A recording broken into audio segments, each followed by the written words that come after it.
Hello everybody, Average Gamer, and welcome to another quick tutorial video. In this episode, GDP and inflation. So some people have fired off some questions to me in my videos and private messaged me and even asked questions during the last live stream. So I thought I'd get into it and kind of discuss GDP and inflation, why they're both good, why they're both bad, how to impact and affect each one.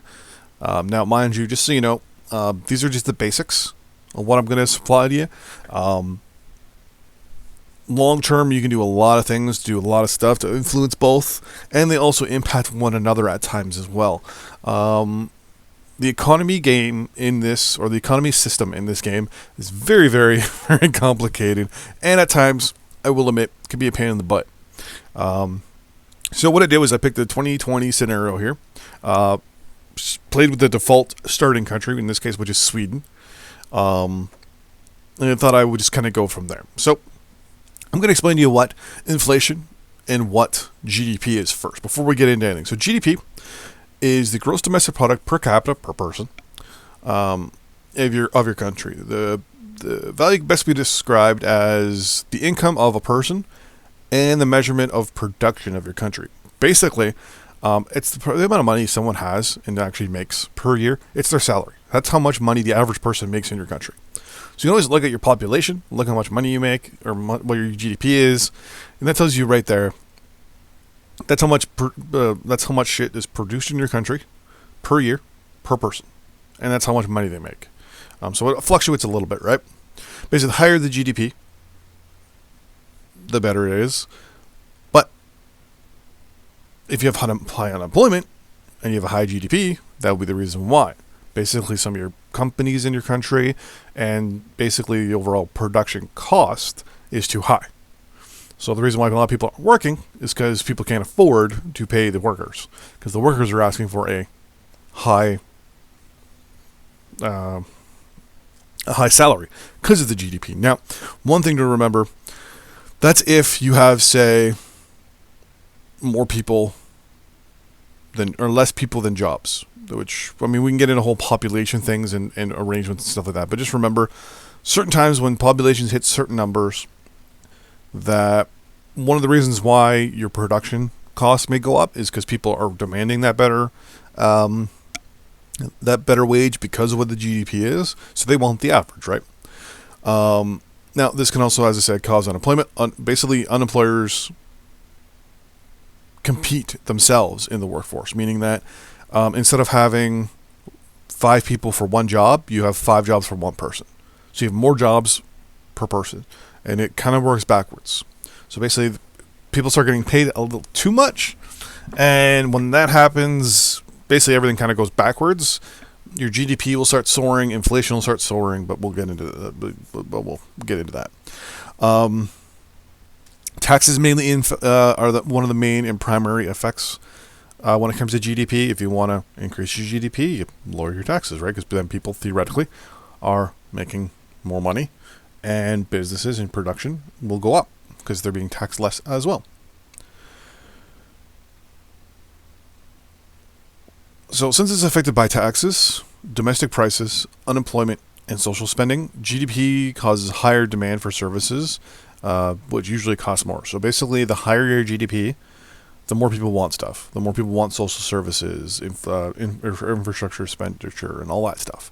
So you just have to remember that. So the higher the GDP, the higher demand it is for social services and everything else. So you just got to remember that. One of the other things you have to remember is GDP will also affect the demand your people have on your commodities and your goods. So for example, all our goods down here, specific consumer goods, timber to a point, and agriculture. I think even some petroleum and coal, depending. I can't remember. But whatever actually goes for domestic use, the actual demand will increase because people are making more money and they want more stuff, right? The more money you have, the more stuff you want. So you always have to remember that. Now, also, your GDP is a direct effect, or has a direct effect, on your domestic approval rating. So playing a Sweden here, for example, the higher our GDP, the higher, the better, the more positive influence it has on our approval rating.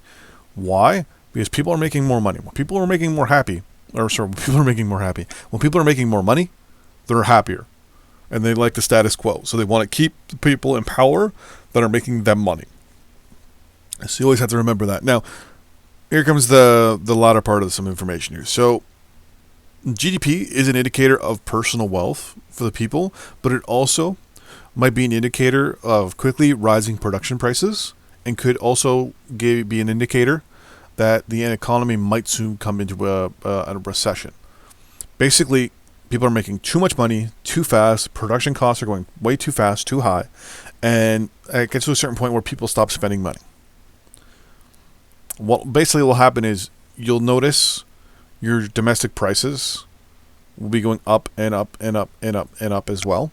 The way that it's kind of simulated, a recession is kind of simulated in the game by domestic prices are increasing and increasing and increasing and increasing, and then slowly it gets above and beyond what people can afford, basically. People then stop spending money.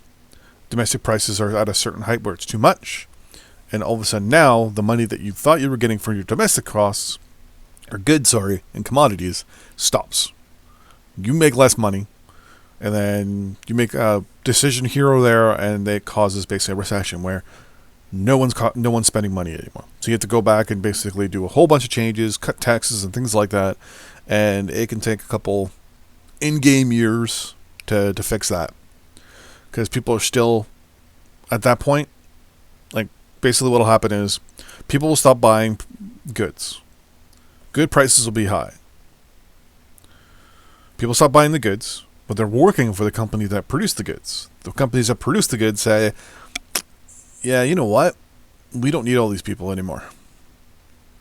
And basically you cut production is what you end up doing. You as a person, you as the actual player, cut production because you're losing a whole bunch of money with this domestic stuff. So basically you want to produce just enough to make everything happy. But when you turn off or get rid of all this production, a lot of people end up out of work. Unemployment goes up. People aren't making any money anymore. You get a higher drain on social services. Now you're in the red because no one, basically your goods prices got too expensive. Even if you try to reduce the prices of your goods, sometimes that isn't even enough. And sometimes you literally have to go back and turn a whole bunch of your production off and basically drive the prices down. So like the prices right here, for example, end up having to be driven down.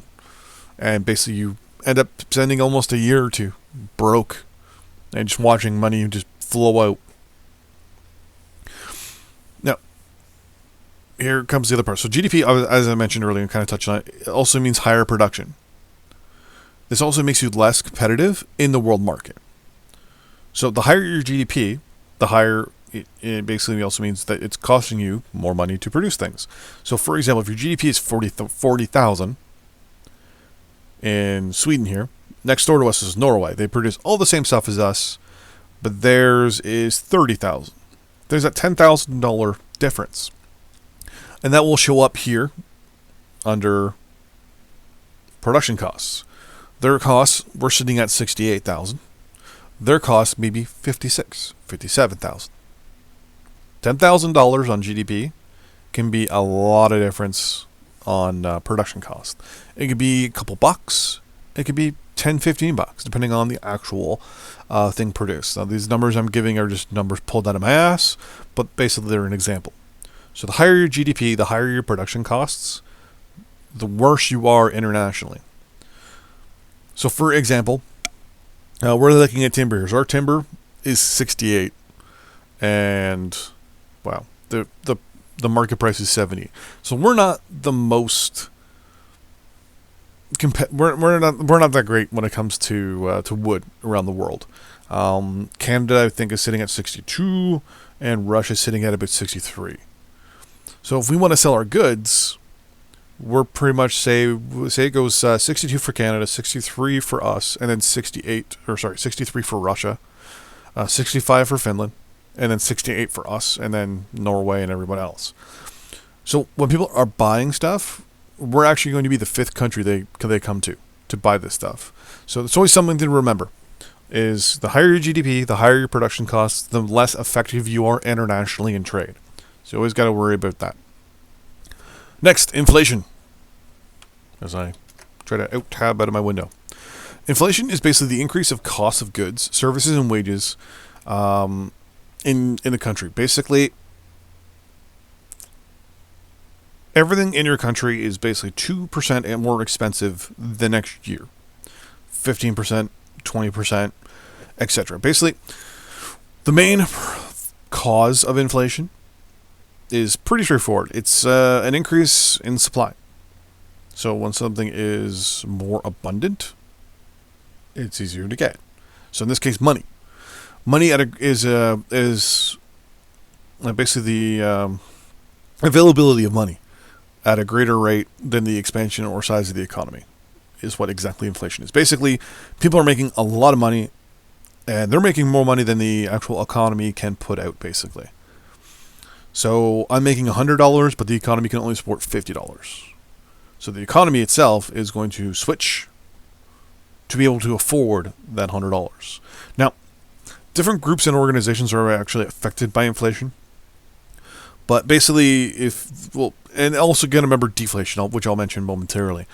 Basically, large debtors and things like that, they don't like inflation because that means they lose money, while your actual person in your country, they like money, or they like inflation. So people themselves like inflation, like you or I, because if we have loans, like mortgages or things like that, we make money on inflation. But things like your debtors and stuff, they don't. So your businesses don't make money off of inflation. That's one of the big deals in this game you have to understand. So things like production costs hurt you with inflation.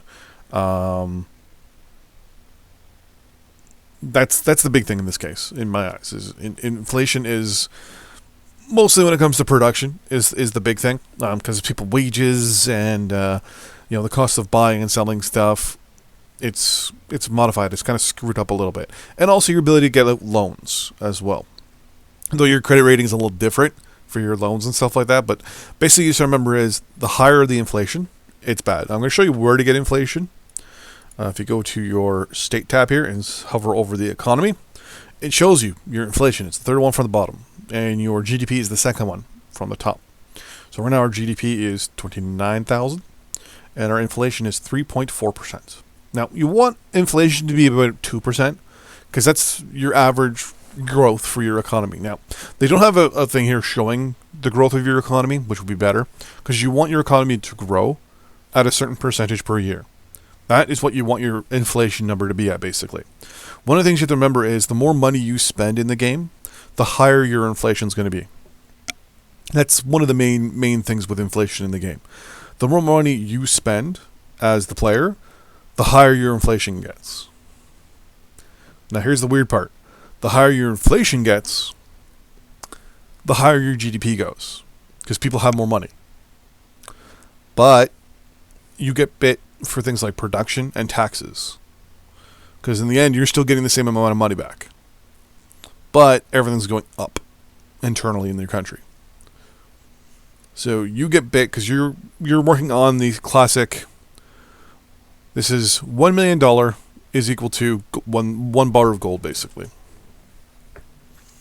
Now internally in your country, that's not the case though, because there's a 3.4% increase in that $1 million. So you internally have to spend $3.4 more to get that money out of your country, so you can then increase your treasury and deal internationally. So even though your country technically doesn't have or uses this as like you use this, your country internally is using still money, but it uses that number as a thing to work out for things like taxes and stuff like that. So you have to remember that. It's not shown in the game, but that's one thing you have to remember. So you have to remember your inflation does affect you negatively the higher it gets. So you want it around 2 to 3%, to be honest with you. Anything higher than 5, try to knock it down. Now, deflation, which I mentioned earlier, is where inflation drops to 0 or goes into the negative. This is where people are losing money, So your GDP is actually going to go down. Your inflation's obviously down.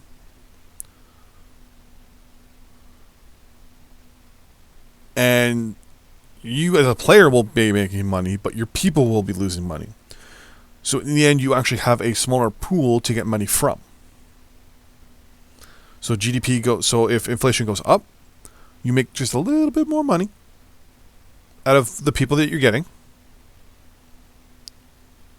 But there are additional costs and things like that rise. But then, but deflation, it's the opposite, right? You make less money, you make more money. See, even I get confused sometimes. So, inflation, you make less money as a player. Deflation, you make more money as a player. Deflation is bad for people, good for business. Inflation, good for people, bad for business. There you go. So you have to kind of play the two off. Like I said, inflation, to be honest with you, is good around 2%. Because inflation also is the growth of your economy. So you want your economy to grow, right? If it goes into the negative, that means your economy is actually shrinking, which is something you really, really don't like, even though it does have its good positive effects, though. It's kind of screwed up.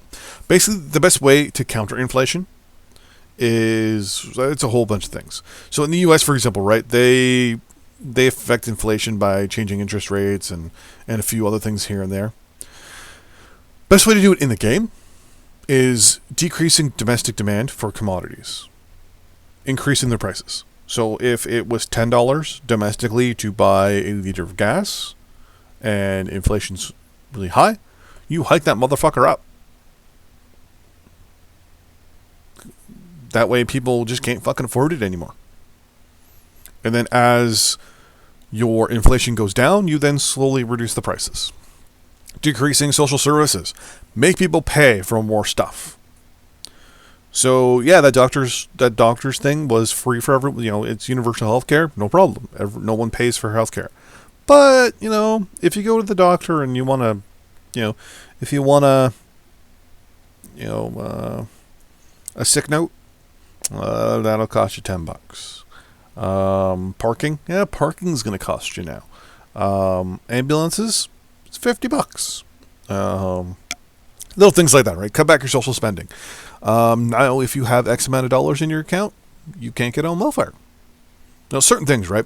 What all brings into taxes. If you increase your taxes, people make less money. It cuts into inflation. And of course, decreasing production or deactivating industries. That will also be have a positive impact on inflation. Now, these are all things just to fight inflation. Some of these things, if you do, it'll affect your GDP and all other stuff. And last but not least, increase migration. Basically, get people to leave your country. So, that last one, don't do. But, yeah, so that's inflation and GDP. So, in the end, the two are intertwined, right? GDP is the amount of money your country makes as a per person basis and how much you can produce. The higher it is, the better it is. But at the same time, the higher it is, that means people are making more money, which means you have to pay them more. And if you're producing a lot, well, that has its negative impacts as well. So once again, so GDP, positively it shows you're making a lot of money, you have the possibility of making a lot of money and things like that. But it has the off back of the fact that you're paying people more and you're less competitive in the world market because it costs more to produce things. So that kind of sucks. Inflation and deflation. Inflation is both good and bad. Same with deflation. They both have their positives and negatives. Inflation, good for people, bad for business. Deflation, good for business, bad for people. Both have their negative impacts on the country, obviously, and there's those ways to fight inflation. Inflation, you want to keep anywhere between 2 to 5%. And that's about it. So if you have any questions associated with any of these, leave a comment down below. It is a very, very, very complicated topic. I will forewarn you now.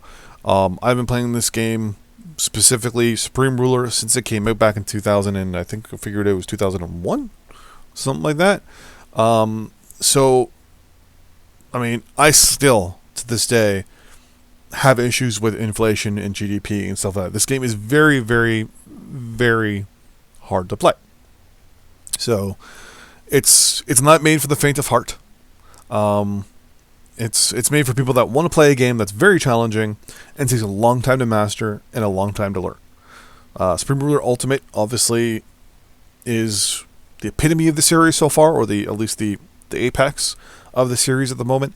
And I will admit, the economy system in this game is a fucking beast. It is hard. It is hard. But that's it. So if you have any questions about GDP or inflation, or if I missed something, leave it in the comments below. I'll always do follow-up videos every now and then. Follow-up videos now and then if I had to correct something or edit something in. So with that in mind, thanks for watching. See you next time. Bye-bye.